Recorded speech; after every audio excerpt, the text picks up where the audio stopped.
Hello, welcome back to your weekly energy forecast. My name is Narayana Montufar. I am an astrologer, artist, and author who finds inspiration in the symbolic language of astrology. I have two books published. One is called Moon Signs Unlock Your Inner Luminary Power, which will help you figure out not only your connection to the moon, but how the transiting moon affects us at a very deep level. My second book, Written in Your Stars, is already available for purchase and it is set to be released this summer. That book is all about tracking your planetary transits according to your age, and it goes from 7 years old to 90 years old. If you would like to support my work, I invite you to purchase either one of my books, as I wrote them with so much love because my soul path is to help you align with the energies of the planets and the sky. Today, I am here to talk to you about the astrology of the week of March 10th and March 16th. This is one of the most important weeks in the entire year for many reasons. The first is that we have the first eclipse of 2025 arriving on Thursday, March 13th. So this week, the energy is accelerated. You're going to start feeling this from the beginning. You probably already started feeling the effects of eclipse season. We talked about this last week. Even though last week was not supercharged with a lot of energetic alignments or planetary alignments, we were already feeling the effects of eclipse season, which are here. Usually during eclipse season, we tend to feel a little bit more tired. And this is especially true because a lot of planets are piled up in Pisces. And as we talked about, Mercury moved into Aries last week, but there's a lot of water energy. Mars is in Cancer. So we are kind of like low in energy because there's just this mysterious vibe in the air as well. In traditional astrology, there's a very negative connotation about eclipses. And I'm here to demystify that. Yes, eclipses are times of enormous change. Eclipses are the most potent tools that the universe has to create change in our lives. But this is not always negative change. In fact, it feels destined or meant to be, even though there is free will in astrology.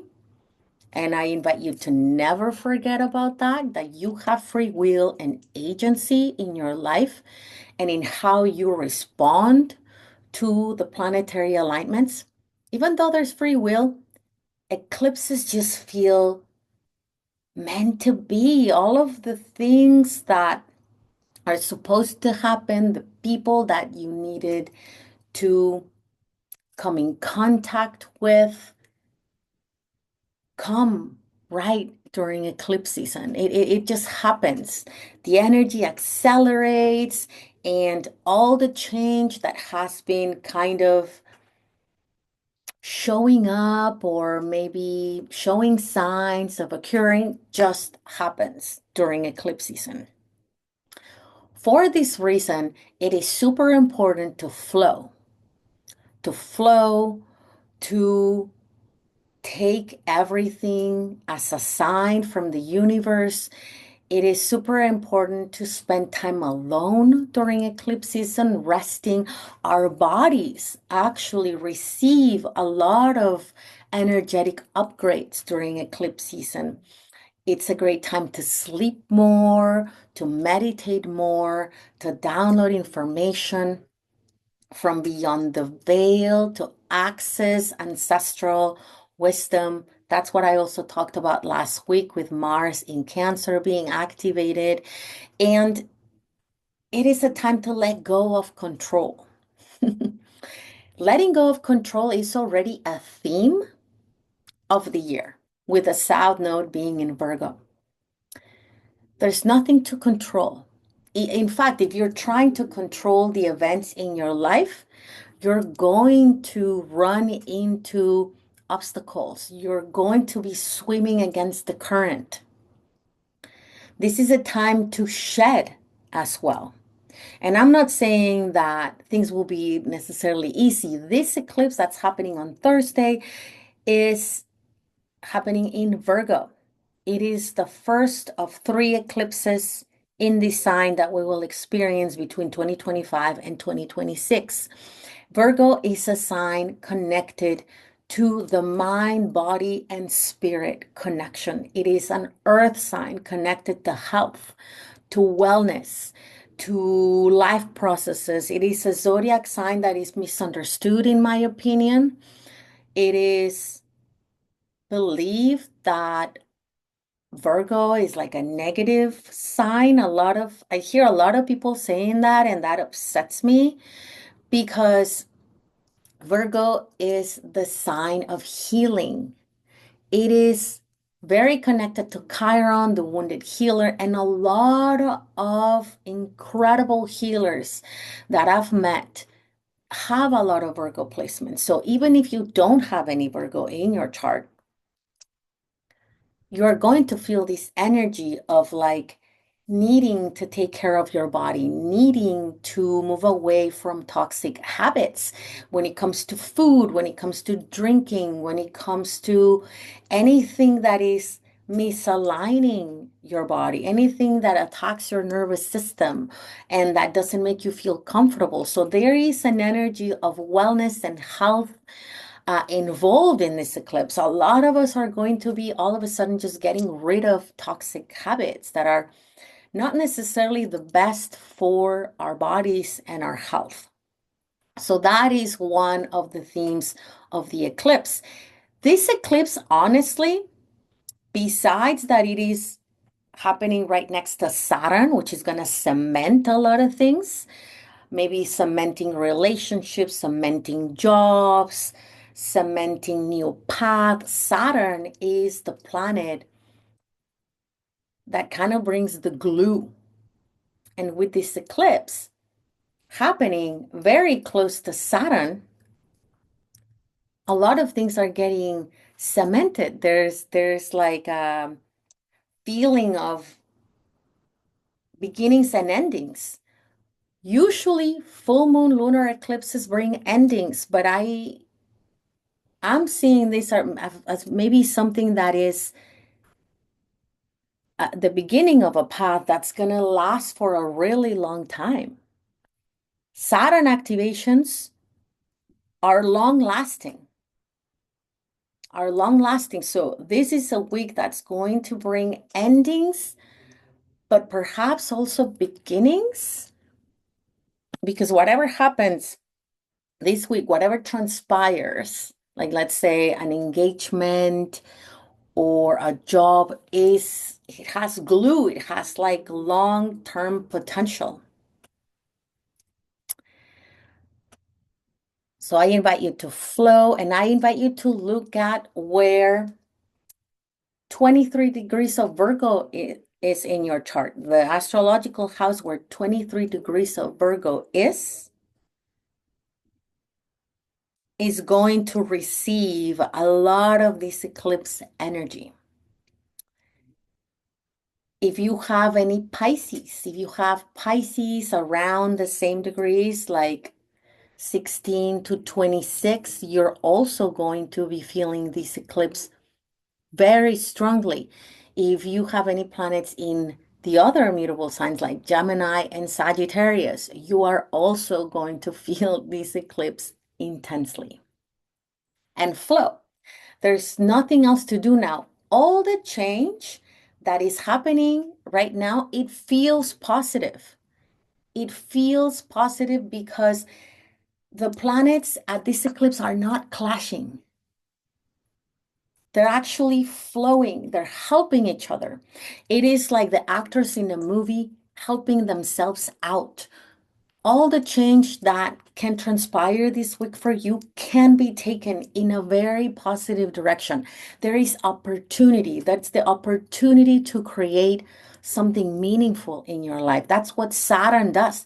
Saturn is like a tough energy. It feels kind of like an authority figure or like a grandma energy, like a tough authority figure that is teaching you some intense lessons that you need to know in order to bring self mastery into your life.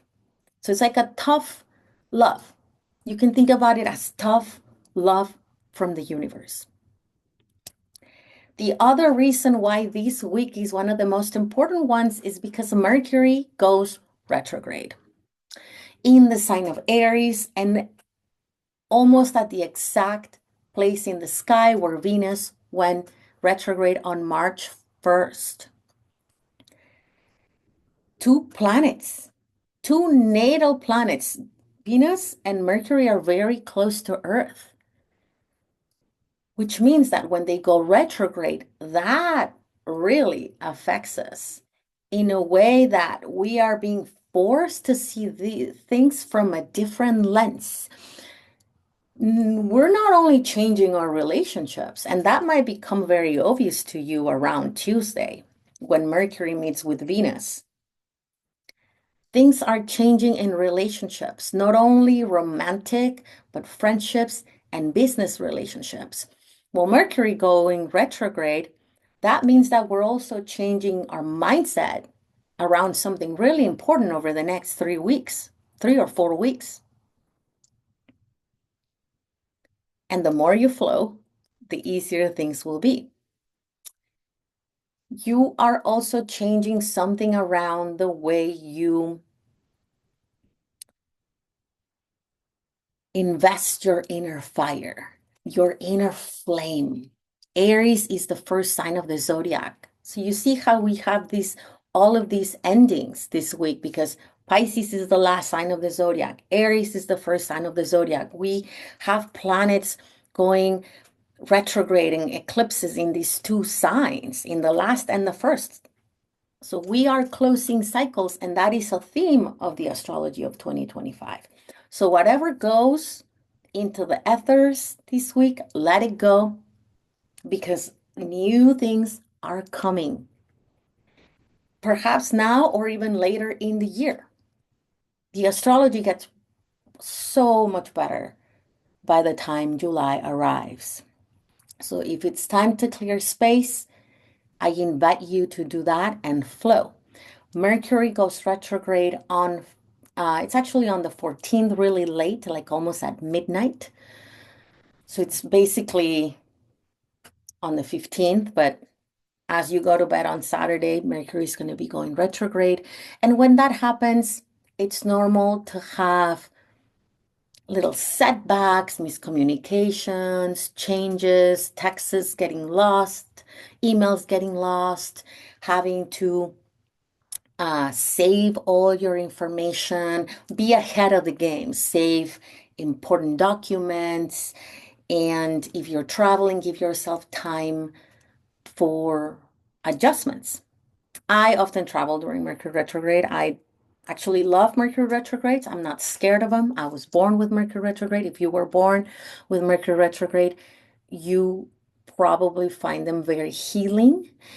And there are times during which we are invited to see things from a completely different perspective, which is hard at the beginning, but in the end, it is what we need in order to instigate positive change in our lives, which is what I think that this eclipse is absolutely doing for many of us. It is helping us see opportunity where there is none. It is helping us create new paths, create new future for ourselves and also for humanity.